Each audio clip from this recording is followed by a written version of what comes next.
오늘 사건 상황실에 전해진 화제의 뉴스입니다. 일명 암사역 흉기 난동을 일으킨 남성에 대한 선고 공판이 오늘 열렸습니다. 법원은 암사역 흉기 난동 사건을 벌인 남성에 대해 징역 2년에 집행유예 4년을 선고했습니다.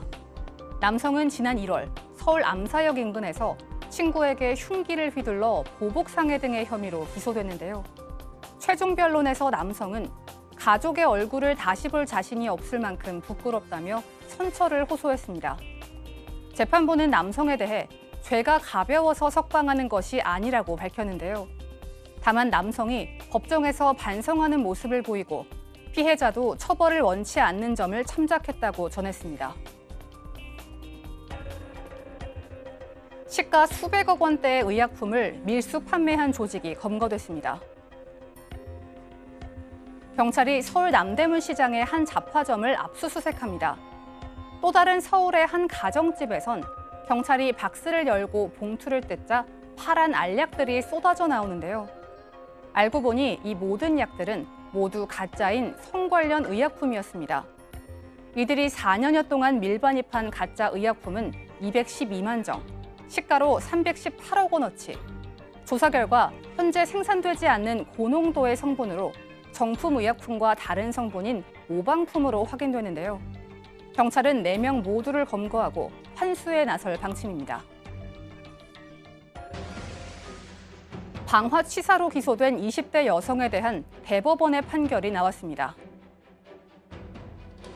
대법원은 방화치사로 구속 기소된 20대 여성에 대해 징역 20년을 확정했습니다. 여성은 지난 2017년 3명의 자녀가 자고 있던 방에 불을 질러 모두 숨지게 한 혐의로 재판에 넘겨졌는데요. 재판 과정에서 여성은 사건 당시 만취해서 실수로 불을 질렀다며 심신미약을 주장했습니다. 하지만 1심과 2심 재판부는 문자 내용과 범행 정황 등을 근거로 들어 고의 방화라고 판단했는데요. 대법원도 범행의 동기, 수단, 결과 등을 살펴봤을 때 징역 20년은 부당하지 않다며 하급심 판결이 옳다고 결론 내렸습니다. 김학의 사건의 키맨으로 불리는 윤중천 씨가 검찰 조사에서 입을 열었습니다. 윤중천 씨가 일명 별장 성접대 영상 속 남성이 김학의 전 차관이 맞다고 공식 인정했습니다.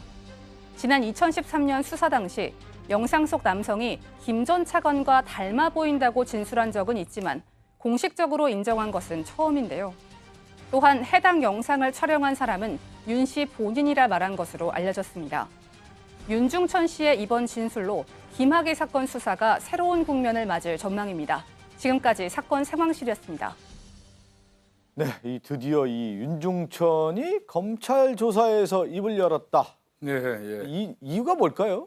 그러니까 윤중천이가 그 23일 그 이 조사단에서 1차 소환했을 때는 출석은 일단 해놓고는 네.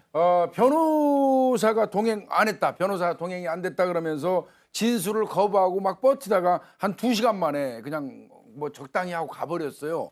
그러니까 이제 여론이 어떻게 나왔냐면 윤중천이가 조사단을 상대로 해가지고 불구속 수사를 요구하면서 협조를 안 한다. 이를테면 밀고 땡기면서 이제 그 본인의 어떤 신변을 하고 연결을 시킨다는 이런 비판이 많았어요. 예. 그러다 보니까 이제 성실히 이제 그 하겠다고 왔는데 오늘 새벽까지 이어졌었죠. 검찰 수사단 조사에서는 드디어 2007년경에 그 강원도 원주별장에서 촬영된 걸로 보이는 이 성폭력 그 의혹 동영상 그거 김학의 차관이 맞고 그걸 찍은 사람은 나다. 네. 내가 직접 찍은 것이다. 이렇게 얘기했는데 아직까지도 뭐 이 검찰에 적극적으로 뭐 충분히 협조하고 있는 상황은 아닌데 좀 진전된 내용이 나온 것입니다. 당시에 뭐 검찰 조사에서 뭐 영상이 나왔는데 검찰에서 그런 용어를 썼다는 거 아니에요? 불쌍의 인물이다. 뭐 이런 그렇죠. 표현을 썼다고 하는데 뚜렷한 인물인데 그걸 제대로 표현하지 않았다라는 건데 이번에 어쨌든 키맨이라고 할 수 있는 윤중천이 내가 찍었고 김학의가 맞다라고 지금 진술을 했단 네, 말이죠. 그것뿐만이 아니라 다른 영상도 검찰에 추가 확보를 네. 했습니다. 그러니까 별장에 쓰인 게 아니라 서울에 있는 강남구 역삼동 자택에서 촬영한 것도 이것도 윤중천 본인이 내가 찍었고 상대 남성은 김학의 전 차관이 맞다라고 했기 때문에 사실 김학의 전 차관 이 영상 하나가 이 언론을 통해서 공개가 되면서 출처를 알 수 없는 영상이라는 식으로 언론에 대해서 굉장히 불만을 제기를 했었는데 이 윤중천 씨가 이거를 뭐 인정을 했으니까 또 어떤 반응이 나올지 기다려봐야겠네요. 예. 이 정도 되면 이제 완전히 마지막에 온 거 아닌가? 왜 그러냐면 윤중천이가 실질적인 어떤 증언을 했다라고 하면은 진술을 했다라는 것은 결정적인 어떤 단서라고 좀 봐야 되는 거죠. 근데 다만 또 뭐가 있습니까? 다만 이제 아직까지 2007년도에 있었던 예. 것들이라서 지금 좌와서 진상조사단에서도 그때 성범죄와 관련해서는 공소시효가 지나서 뇌물 쪽을 수사를 하고 있지 않습니까? 그러니까 예, 예. 이제 시작인 겁니다. 사실 그게 뇌물로 어떻게 연결이 됐는지. 그러네요. 그런데요. 예. 특수강간 같은 경우는 아마 공소시효가 15년일 예. 겁니다. 그런데 그게 이제 넘어간다고 하면 과학적인 증거가 있을 때는 성폭력 특례법에 10년을 연장한다고 돼 있어요. 예, 예. 그렇게 따지면 15 플러스 10을 해버리면 25년이 되거든요. 예, 예. 저는 가능성이 있다고 봅니다. 예. 뭐 지금 뭐 공소시효 얘기 나왔는데 어쨌든 그것은 뭐 검찰에서 어떻게 적용하느냐에 따라 예. 좀 달라질 것 같은데 여기에서 윤중천이 과연 윤중천의 어떤 돈이 김학의 전 차관에게 갔는지에 대한 것도 또 앞으로 이제 수사에서 밝혀져야 되겠죠. 다음 사건으로 가겠습니다.